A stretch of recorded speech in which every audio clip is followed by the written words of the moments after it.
परंपरा की दुहाई देकर आधी आबादी को उसका हक नहीं देने पर आज सुप्रीम कोर्ट सुनवाई करने वाला है।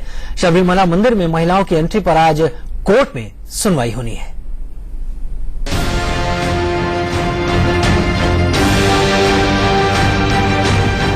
यह है केरल का मशहूर सबरीमाला मंदिर। यहाँ समुद्र तल से करीब 30,000 फीट ऊंची पहाड़ी पर भगवान अयप्पा का मंदिर है।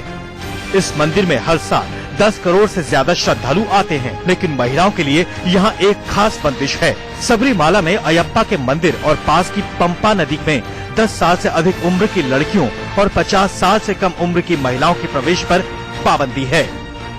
सबरीमाला मंदिर में हर उम्र की महिलाओं को पूजा करने की इजाजत मिले, इसके लिए सुप्रीम कोर्ट में इंडियन यंग लॉयर्स एसोसिएशन की याचिका पर सुनवाई चल रही है। सुप्रीम कोर्ट में मंदिर प्रशासन और केरल सरकार ने दलील दी थी कि ये 1500 साल पुरानी परंपरा है, जिसे खत्म नहीं किया जा सकता। इस पर सुप्रीम कोर्ट ने पूछा है कि इस देश में परंपरा बड़ी है या संविधान परंपरा के नाम पर महिलाओं के साथ भेदभाव को बढ़ावा भला कैसे दिया जा सकता है।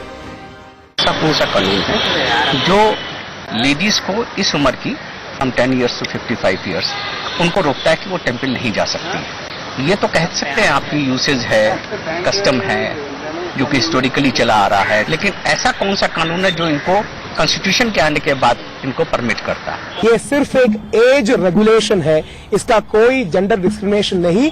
शबरीमला का नाम भी एक शबरी से, एक वुमन से हुआ था जो श्री राम के डिवोटी थे। हमारे रिक्वेस्ट ये होगा कि और उम्मीद ये होगा कि सुप्रीम कोर्ट कॉन्स्टिट्यूशनैलिटी और कल्चरल सेंसिटिविटी से एक बैलेंस पोजीशन लेगा और सभी बिलीवर्स को, अयप्पा भक्तों को एक पॉजिटिव रिजल्ट मिलेगा।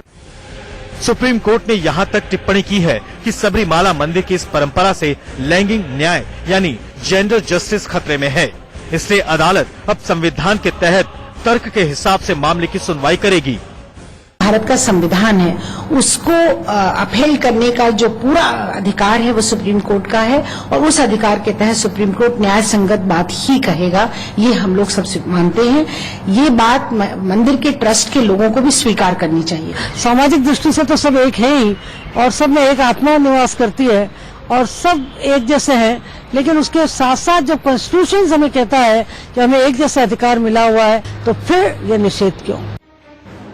बात अकेले सबरीमाला मंदिर में महिलाओं के साथ भेदभाव की नहीं है। परंपरा के नाम पर शिंगणापुर में शनि मंदिर और कोल्हापुर में महालक्ष्मी मंदिर में भी महिलाओं के प्रवेश पर पाबंदी थी, जिसे मुंबई हाईकोर्ट के आदेश के बाद हटा लिया गया। शिंगणापुर मामले में मुंबई हाईकोर्ट के आदेश के खिलाफ भी याचिका दाखिल कर दी गई है, जिस पर 18 अप्रैल को सुनवाई होनी है। इसके अलावा भी देश में अलग अलग धर्मों के कई ऐसे धर्म स्थल हैं जहां महिलाओं का जाना मना है। ऐसे में अब सबकी उम्मीदें सबरीमाला मंदिर मामले में सुप्रीम कोर्ट के फैसले पर टिकी हैं। सवाल अब सिर्फ सबरीमाला मंदिर का नहीं है, इस मामले की गूंज देश भर में सुनी जा रही है। संविधान सबको धार्मिक स्वतंत्रता का अधिकार देता है, लेकिन क्या सैकड़ों साल पुरानी भेदभाव वाली मान्यताएं और परंपराएं संविधान के ऊपर हैं? पेच यहाँ फंसा है।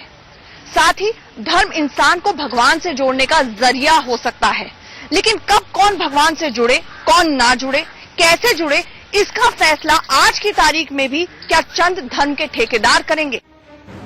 सबरीमाला में महिलाओं के साथ भेदभाव पर सुनवाई करते हुए सुप्रीम कोर्ट ने कहा है कि ऐसे मामलों में पहले के सभी अदालती फैसलों को भी देखा जाएगा, जिसमें मंदिरों में महिलाओं के प्रवेश पर पाबंदी लगाई गई थी। ऐसे में जानने में सबकी दिलचस्पी बढ़ गई है कि क्या धर्म स्थलों में महिलाओं पर पाबंदी के दिन लदेंगे। आंचल आनंद के साथ आशीष सिन्हा, दिल्ली, इंडिया न्यूज।